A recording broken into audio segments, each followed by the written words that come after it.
Well, let's go now to the United States, where there are significant new developments today in the allegations over links between Russia and the Trump election campaign team. The US Department of Justice has appointed a former FBI boss to lead an independent inquiry into allegations of Russian interference in last year's US election. The president is already facing accusations from the now sacked head of the FBI, James Comey, that he tried to shut down an FBI probe into his former national security advisor. Now the Washington Post is reporting claims that Donald Trump himself was on the payroll of the Russian president. Anne Barker begins our coverage. Robert Mueller's appointment as special counsel raises the stakes for President Donald Trump, whose election campaign and alleged collusion with Russia are already the subject of 3 investigations. Calls for an independent prosecutor have intensified since President Trump last week sacked the man overseeing one of those inquiries, FBI Director James Comey. Now the acting Attorney General Rod Rosenstein has bowed to pressure from Democrats and some Republicans. In a statement he said, "I determined that it is in the public interest for me to exercise my authorities and appoint a special counsel to assume responsibility for this matter.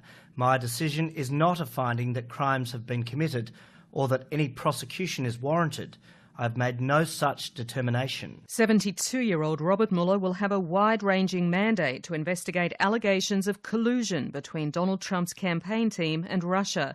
He'll have the power to interview witnesses, subpoena records and documents, and bring criminal charges if he sees fit. And because he'll technically be at arm's length from the Justice Department, which appointed him, he'll maintain an independence that even James Comey in the end lacked at the FBI. President Trump released a written statement soon after the appointment was made. "As I have stated many times, a thorough investigation will confirm what we already know.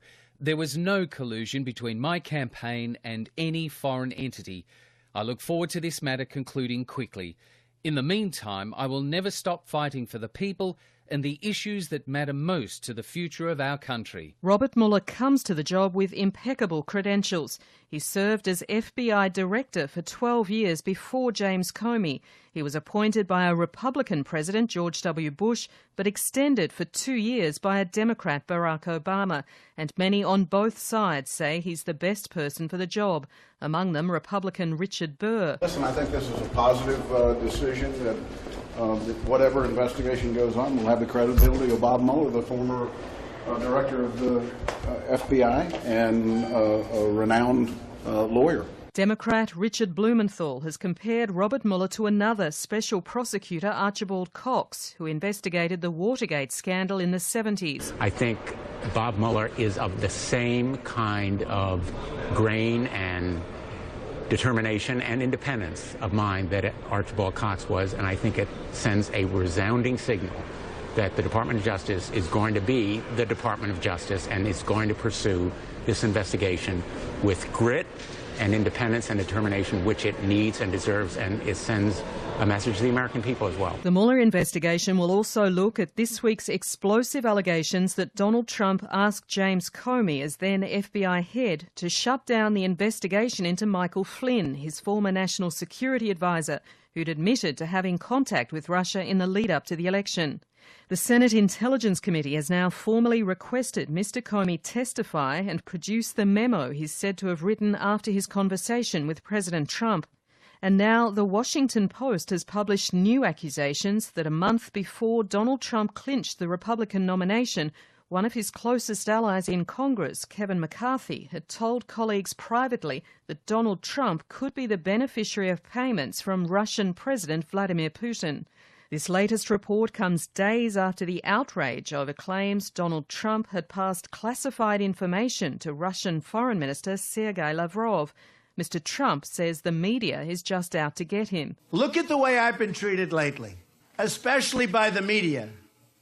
No politician in history has been treated worse." Russian President Vladimir Putin has now come to Donald Trump's defence, offering to release a record of the meeting with Sergei Lavrov and dismissing the allegations as political schizophrenia. We're seeing how political schizophrenia is developing in the US, he says. There's no other way in which I could explain these accusations against the president about sharing secrets with Lavrov. And by the way, I've already spoken with Mr. Lavrov about this today, and we'll have to tell tell him off because he hasn't shared these secrets with us, either with me or with representatives of Russian special services. As President Trump prepares to leave on his first foreign trip to the Middle East and Europe, he's begun interviewing candidates to replace James Comey as FBI director. Among those tipped for the job are former vice presidential nominee Joe Lieberman and the current acting FBI director Andrew McCabe. Anne Barker with that report.